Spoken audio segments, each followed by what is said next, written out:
Olá, alunos do primeiro ano, tudo bem com vocês? Espero que sim.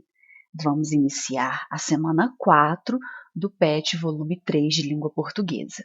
E nós temos como conteúdos relacionados a oralidade e como tema, mais um gênero textual, entrevista. Então vamos lá.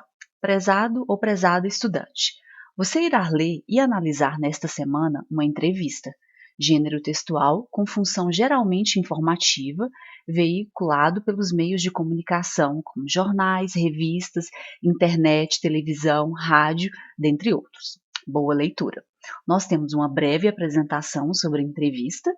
A entrevista é um gênero textual que tem por objetivo divulgar informações sobre a vida pessoal e profissional de uma pessoa de renome no meio artístico, cultural, científico, político ou religioso. Pode também colher opiniões de pessoas a respeito de um assunto ou fatos em evidência no momento. E aí nós temos essa breve apresentação tirada do livro Português Linguagens, Literatura, Produção de Texto e Gramática. Então vocês podem buscar na internet para saber mais um pouco sobre o assunto. E também temos o site, toda a matéria, que vocês também podem se aprofundar mais. Então vamos às atividades. A revista Retratos é uma publicação que busca estreitar a relação do Instituto Brasileiro de Geografia e Estatística, IBGE, com a sociedade por intermédio de reportagens sobre temas atuais. A seguir, você vai ler fragmentos da entrevista de Bárbara Cobo Soares, coordenadora do ODS 5, concedida a essa revista.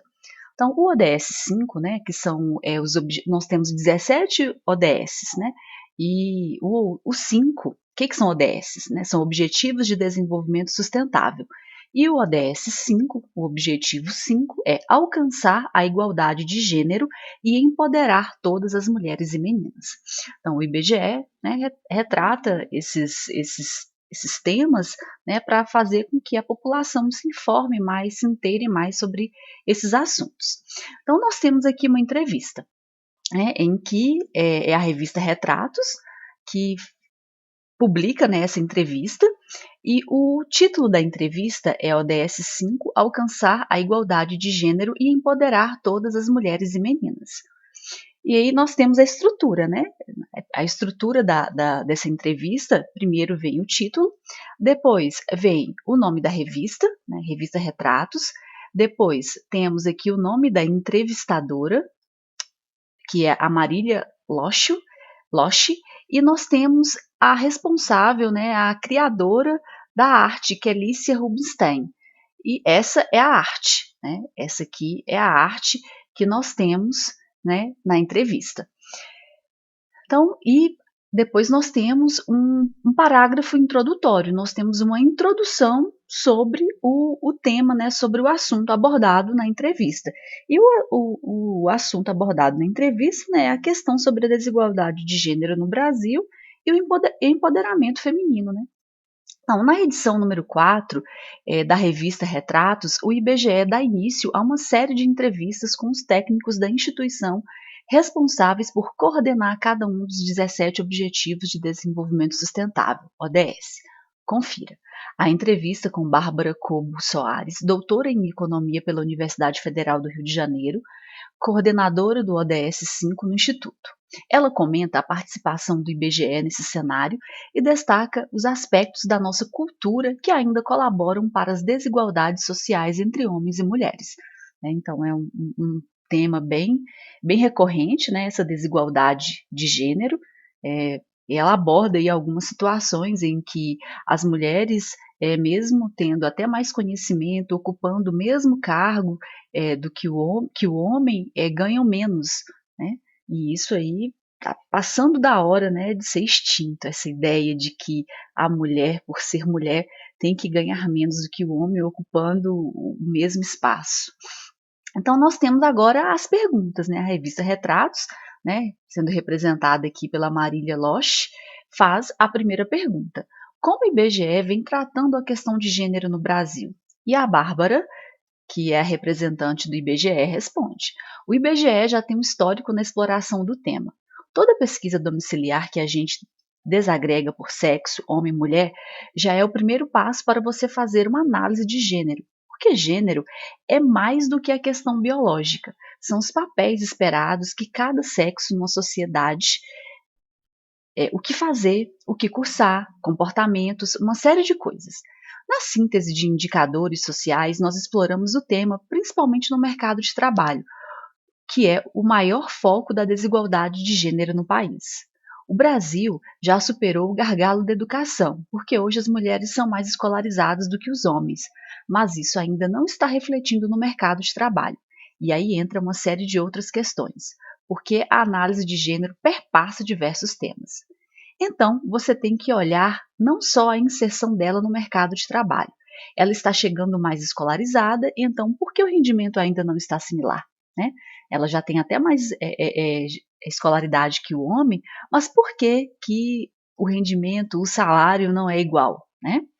Muito provavelmente ela está escolhendo ocupações que precisam de uma jornada de trabalho mais flexível, porque ainda não tem a carga de afazeres domésticos porque ainda tem a carga de afazeres domésticos extremamente pesada, ainda muito colocada sob responsabilidade das mulheres. Ou a questão da violência, que talvez é a lacuna mais importante aqui no IBGE de estudo, mas que a gente está correndo atrás para suprir. Então, às vezes, as mulheres tem uma carga de trabalho na empresa menor, né, por conta dos afazeres que ela tem em casa, né, já tem uma carga pesada em casa.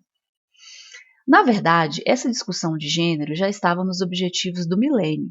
Já tinha um objetivo específico sobre desigualdade de gênero, mas era mais voltado para a educação. E quando a gente fez o relatório Brasil, a gente adaptou para a desigualdade de gênero no mercado de trabalho, que é o caso do Brasil. E no ODS veio perpassando seus diversos temas, que é o papel da mulher na tomada de decisão.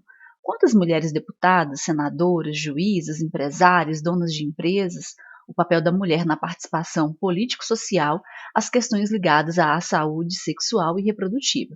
Então, aqui também fala, né, da participação das mulheres, né, no cenário político-social, né? São mulheres na política, deputadas, senadoras, né, prefeitas, são mulheres em cargos mais elevados, né, juízas, donas de empresas, empresárias. É uma questão muito importante. As mulheres têm que se sentir empoderadas, elas têm que sentir que elas podem, né, que não são apenas os homens que são capazes de estar nessa posição. Né? Aí nós temos a segunda pergunta. Diante de tantos temas, qual seria o maior desafio? Então, a Bárbara, ela expôs alguns temas aqui na sua primeira pergunta.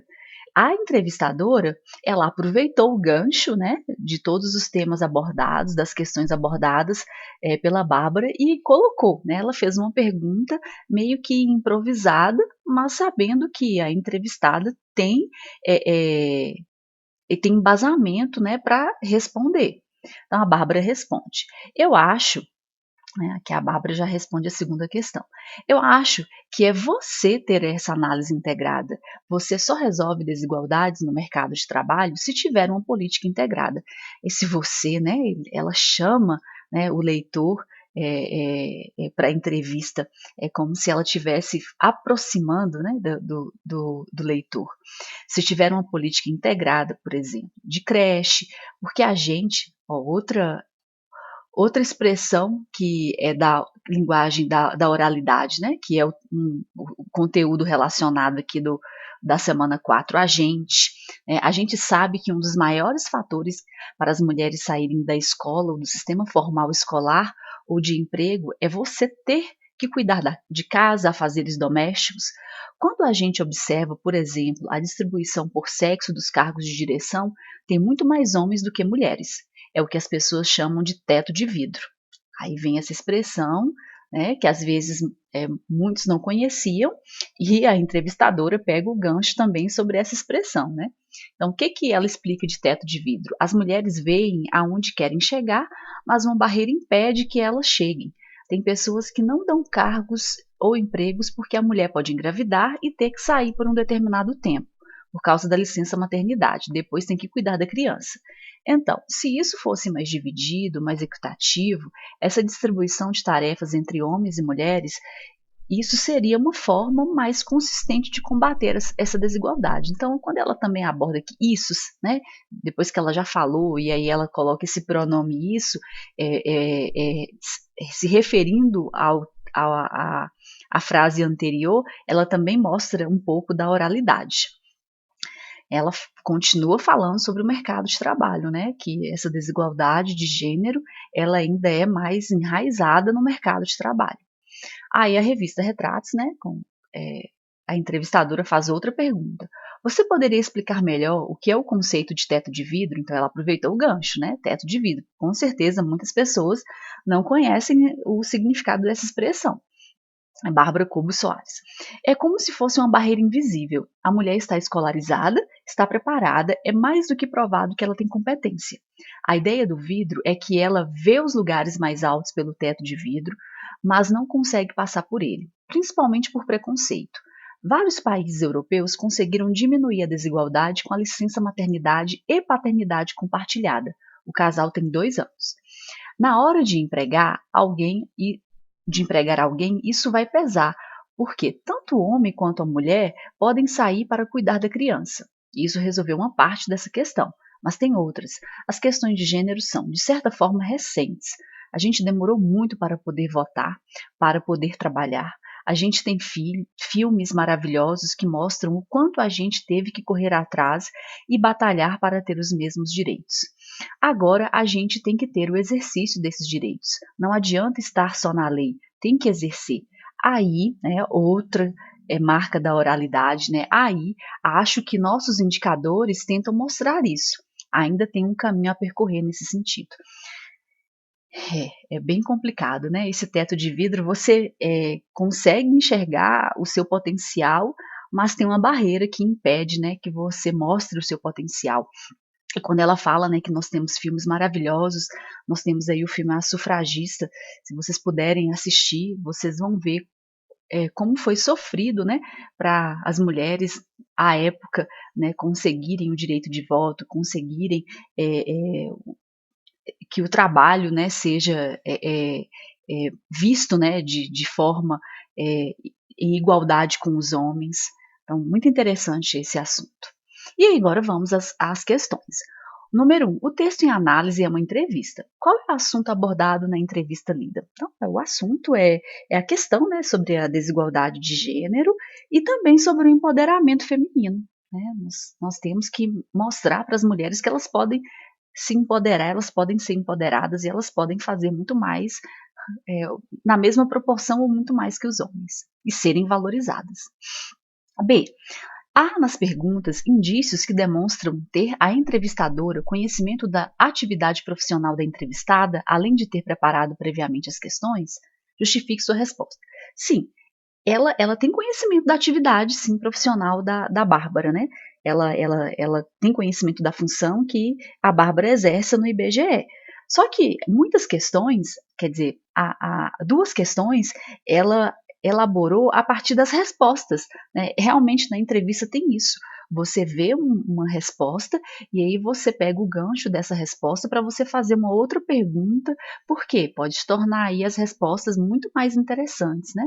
Você pode tornar a entrevista muito mais rica, fazendo perguntas que você tira das próprias respostas, né, que você não esperava, né, de acontecer ali durante a entrevista. Número 2.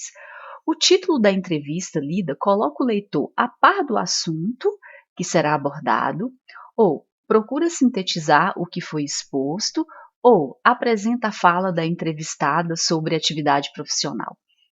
Então, vamos ao título. O título é ODS 5, alcançar a igualdade de gênero e empoderar todas as mulheres e meninas. Então eu vejo que o título coloca a par do assunto, né? Coloca o, o leitor, né, a par do assunto que vai ser abordado. 3. Sabemos que uma entrevista pode sofrer variações conforme o entrevistador, o jornal ou a revista e o público leitor. Né? Letra A. Qual que é a estrutura da entrevista em estudo? Então, essa entrevista que nós vimos, ela tem o título, ela tem um parágrafo introdutório, ela também mostra qual que é o nome da revista, né, que é a revista Retratos. Ela mostra, deixa eu voltar, aqui, revista Retratos. Depois ela apresenta a entrevistadora e também apresenta a pessoa que criou a arte, né? Porque nós temos uma arte na entrevista. E depois nós temos as perguntas feitas pela entrevistadora e as respostas dadas pela entrevistada. Então, essa é a estrutura, né, dessa entrevista. Letra B. Que nível de linguagem, né, que nível de linguagem a entrevistadora e a entrevistada empregam? O culto formal, o culto informal ou o popular? É empregado o culto informal. Por quê? Porque tem uma linguagem culta, sim, é uma linguagem trabalhada, né? Mas é uma linguagem em que há traços da oralidade. Onde que a gente vê traços da oralidade? Na expressão aí, a gente, quando ela coloca o você, né, que ela tenta fazer essa aproximação com o leitor, então nós vemos muito traços da oralidade. O aí mesmo é um traço é, presente demais na oralidade. A gente está falando aí, né? Aí. Então, é um traço presente na oralidade que acaba tornando a entrevista, né, e algumas outras expressões e palavras que acaba tornando a entrevista, né, aí com o culto informal, tá? E por que também, né, esse culto informal? Porque para fazer com que o leitor, né, tenha essa facilidade para entender, né, o que está sendo lido. Porque pode ser que pessoas com um nível não tão elevado, né, da língua portuguesa esteja lendo, então precisa ser realmente um culto informal para que as pessoas, para que a mensagem chegue de forma clara e coesa a todos. E a letra B, a entrevistadora soube aproveitar os comentários da entrevistada para improvisar perguntas que resultaram em respostas mais interessantes? Justifica, nossa, soube demais. Ela usou bastante, né, esse gancho aí. Como são trechos, nós vimos aí em duas perguntas que ela usou esse gancho, né, de pegar situações em que ela respondeu para fazer perguntas perguntas baseadas nas suas respostas. É, é, Usou perguntas, né, que foram feitas em respostas e ainda tornou o assunto mais rico, né? Acabou enriquecendo muito mais o assunto, principalmente aí com a questão do teto de vidro, que acredito que seja uma questão que era de conhecimento de poucos. Então, terminamos aqui a semana 4, né, cujo tema é entrevista, que foram temas que nós já vimos em semanas, em PETs anteriores. Temos aqui uma referência do livro Língua Portuguesa, Linguagem e Interação, se vocês depois quiserem dar uma olhada. Então, encerramos a semana 4 do PET 3 de Língua Portuguesa e espero ter ajudado vocês a responderem as questões. Fica aqui o meu forte abraço e até a próxima aula.